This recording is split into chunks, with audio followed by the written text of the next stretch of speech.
तजुर्बा हाउस में आपको खुशामदीद कहते हैं। तजुर्बा हाउस क्या है, इसका क्या मकसद है, इसके काम करने के क्या क्या तरीके हैं और इससे कौन कौन से लोग फ़ायदा उठा सकते हैं, इसी तरह के कुछ सवालों के जवाब आपको इस वीडियो में मिल जाएंगे। तजुर्बा हाउस क्या है? इसका सिंपल सा जवाब है कि ये एक कोशिश का नाम है जो सोसाइटी के लिए कुछ करने के जज्बे से शुरू हुई और आज एक ऑर्गेनाइजेशन बनती जा रही है। इसका मकसद सोसाइटी के उन लोगों को तजुर्बेकार बनाना है जो ज़्यादा तजुर्बा हासिल नहीं कर पाए। ये भी जान लीजिए कि तजुर्बा सिर्फ प्रैक्टिकल लर्निंग को नहीं कहते, बल्कि knowledge, hard skills, soft skills, practical experience, life experience वगैरह वगैरह, हम इन सब चीज़ों को इंसान का तजुर्बा मानते हैं। तजुर्बा हाउस का सबसे ज़्यादा फ़ायदा किन लोगों को पहुंच सकता है, ये समझने के लिए हमने सोसाइटी को दो ग्रुप्स में बांटा है, अचीवर्स एंड स्ट्राइवर्स। अचीवर्स वो लोग हैं जो बहुत तजुर्बेकार हैं, हाईली प्रोडक्टिव हैं, पढ़े लिखे हैं, स्किल्ड हैं, बिजनेस करते हैं या अच्छी जॉब करते हैं, यानी वो लोग ऑलरेडी कामयाब हैं। स्ट्राइवर्स वो लोग हैं जो इतने तजुर्बेकार नहीं हैं, ये लोग ज़्यादा पढ़े लिखे भी नहीं हैं, कोई ख़ास टेक्निकल ट्रेनिंग या कोर्स भी नहीं कर सके, इंग्लिश भी कमज़ोर है, इससे भी काफ़ी रुकावटें पैदा होती हैं। अब गुजारा करने के लिए कोई छोटा मोटा कारोबार है, कोई छोटी मोटी शॉप है या कोई छोटी मोटी जॉब है, लेकिन उससे जो इनकम होती है वो इनके ज़रूरी खर्चे भी पूरे नहीं करती। खुशी की बात यह है कि स्ट्राइवर्स अपने हालात सुधारना चाहते हैं, आगे बढ़ना चाहते हैं और कम से कम अपने बच्चों को फ्यूचर में कामयाब देखना चाहते हैं, इसीलिए उनको स्ट्राइवर्स कहा जाता है। देखें, कुछ लोग ऐसे भी हैं जिनकी इनकम भी कम है, खर्चे भी पूरे नहीं होते, लेकिन वो हालात सुधारने के लिए कुछ नहीं करते, कोई कोशिश नहीं करते, कोई हरकत नहीं करते, बस टाइम पास करते हैं। ऐसे लोगों को हम कोई फ़ायदा नहीं पहुंचा सकते। हमारी ये कोशिश स्ट्राइवर्स के लिए है, यही लोग तजुर्बा हाउस से सबसे ज़्यादा फ़ायदा उठा सकते हैं। स्ट्राइवर्स जो कमाते हैं उसमें ना तो उनके हालात बदल सकते हैं, ना ही बच्चों की अच्छी एजुकेशन हो सकती है। इनकम बढ़ाने के लिए स्किल्ड होना पड़ता है, नई नई चीज़ें सीखनी पड़ती हैं। स्ट्राइवर्स के साथ मुश्किल ये है कि काम धंधा छोड़कर परमानेंट तौर पर कोई कोर्स या ट्रेनिंग करना उनके लिए आसान नहीं है। उनके पास टाइम की भी कमी है और पैसों की भी कमी है। सारे दिन मेहनत करके जो थोड़ा बहुत टाइम बचता है उसी को यूटिलाइज़ करके कुछ सीखा जा सकता है। इसलिए हम अचीवर्स के तजुर्बे स्ट्राइवर्स के साथ शेयर करना चाहते हैं, ताकि ये लोग उनके नक्शे कदम पर चलकर कम से कम टाइम में ज़्यादा से ज़्यादा और नई से नई चीज़ें सीख सकें।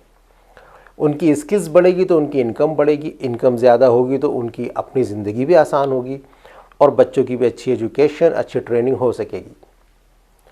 इस कोशिश का फ़ायदा शायद एकदम से नज़र ना आए, लेकिन आप सोचिए कि फ्यूचर में क्या क्या चेंज नज़र आ सकता है। एक तरफ तो ये बच्चे जब बड़े होंगे तो खुद अचीवर्स होंगे, इससे स्ट्राइवर्स की क्वांटिटी बढ़ने से रुक जाएगी। दूसरी तरफ बहुत से लोग स्ट्राइवर्स ग्रुप से मूव करके अचीवर्स ग्रुप ज्वाइन करेंगे, जिससे अचीवर्स की क्वांटिटी में बढ़ोतरी होती रहेगी और स्ट्राइवर्स की क्वांटिटी में कमी होती रहेगी। इस तरह सोसाइटी में ज़्यादातर पढ़े लिखे, स्किल्ड, तजुर्बेकार, कामयाब लोग होंगे। ये हमारी सोच है और कोशिश है। हमारा काम कोशिश करना है, उसका कामयाब होना या ना होना ऊपर वाले के हाथ में है। हमारा ये मानना है कि अगर हम एक इंसान को एक कदम भी आगे लाने में कामयाब हो गए तो ये ऊपर वाले की बड़ी मेहरबानी होगी। चलें अब ये देखते हैं कि तजुर्बा हाउस किस किस तरह काम करता है। जब हमने ये सोचना शुरू किया कि अचीवर्स के तजुर्बे स्ट्राइवर्स तक कैसे पहुंचाए जाएं, तो बहुत सारे तरीके सामने आए, जिनमें से हमने 3 तरीके चुने जो सबसे ज़्यादा मुनासिब लगे।